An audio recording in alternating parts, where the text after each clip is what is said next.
ரசூலுல்லாஹி அலைஹி வஸல்லம் காலத்திலேயே ஒரு கூட்டம் வந்து ரசூலுல்லாஹ்ட்ட கேட்டாங்க, ஒரு ஆயத்தை ஒரு புள்ளியை மாற்ற சொல்லி கேட்டாங்க. ஹஜ்ரத் மூசா அலைஹிஸ்ஸலாமுடைய அந்த கூட்டத்தார், அந்த ஒரு சமூகத்தை சேர்ந்தவரை பத்தி அல்லாஹ் குர்ஆன்ல சொல்றான். ஒரு வரலாறு, ஒரு சூரத்துல் கஹ்ஃப்ல அந்த வரலாறு வருகின்றது. ஹஜ்ரத் மூசா அலைஹிஸ்ஸலாம், கிதுர் அலைஹிஸ்ஸலாம் இரண்டு பேரும் ஒரு பயணப்பட்டு போய் கொண்டிருக்கின்ற பொழுது ஒரு ஊருக்கு போனாங்க. அந்த ஊர்ல போய் கடுமையாக பசிக்குது, எங்களுக்கு சாப்பாடு தாங்கன்னு கேட்டப்ப அந்த ஊர் மக்கள் அந்த ரெண்டு பேருக்கும் சாப்பாடு தரக்கு மறுத்துட்டாங்களாம். அதெல்லாம் குர்ஆன்ல சொல்றான். மூசா அலைஹிஸ்ஸலாமும் கிதுர் அலைஹிஸ்ஸலாம் ஒரு கல்வி பயணமாக போனாங்க. அப்போ அந்த ஊர் மக்கள் வந்து சாப்பாடு தர மறுத்துட்டாங்கிற செய்தி அல்லாஹ் குர்ஆன்ல சொல்றான். ஃபஅபவ் ஐ யுலைஃபுஹுமா, அந்த இருவருக்கும் மூசா நபிக்கும் கிதுர் நபிக்கும் அந்த மக்கள் சாப்பாடு தருவதை விட்டு தங்களை விலக்கி கொண்டார்கள் அப்படின்னு அந்த அர்த்தம். ஃபஅபவ் இந்த அந்த அதாவது அந்தாக்கியாங்கிற நகரவாசிகள், அந்த ஊர்வாசிகளை பத்தி குர்ஆன்ல இன்னைக்கு அந்த ஆயத்து இருக்குது. நம்ம நினைப்போம் இல்லையா, ஓதும் பொழுது படிக்கும் பொழுது ஒரு நபி வந்துருக்காங்க, ஒரு வழிவில்லா வந்துருக்கிறாங்க, அந்த மக்கள் சோறு தரலைய என்ன மக்களா இருக்கிறாங்க.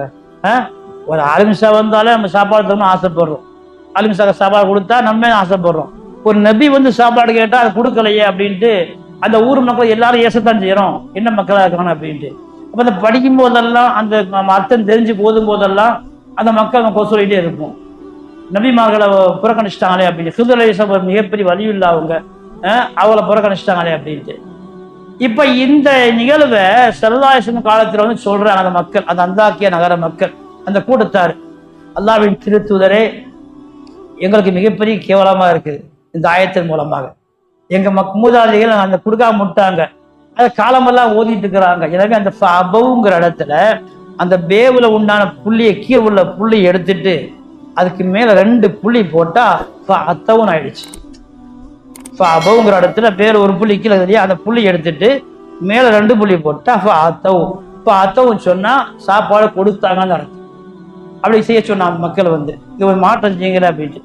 ஸல்லல்லாஹு அலைஹி வஸல்லம் சொன்னாங்க, அதுக்கு எனக்கு எந்த அதிகாரம் கிடையாது, இது அல்லாஹ்வுடைய கலாம், அல்லாஹ்வுடைய கலாம், ஒரு புள்ளி மாற்றுவதற்கு கூட எனக்கு அதிகாரம் இல்லை. ரசூலுல்லாஹி ஸல்லல்லாஹு அலைஹி வஸல்லம் அவ்வளவு ஒரு மகத்தான ஒரு வேதம் தான் இந்த அருள்மறை குர்ஆன் என்பது.